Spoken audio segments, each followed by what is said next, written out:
Now let us find the area of the element first. Let us consider dA be the area of this elemental strip.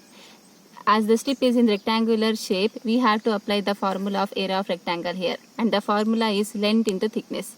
Here the length of the rectangle is b1 into the thickness is dy. Now in the next step, you replace this b with the above equation. The equation is 1 minus y by h into b into dy.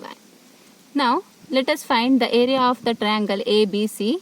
Let us consider capital A be the area of the triangle ABC, which represent the total area of this figure, and this is given by the formula half into base into height.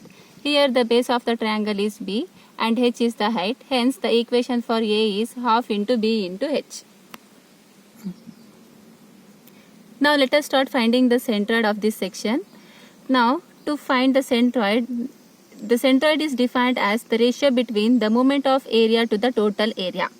Hence the equation or the formula to find y bar is given by integral of y into dA divided by A. See, we have got the equation of A as half into B into h.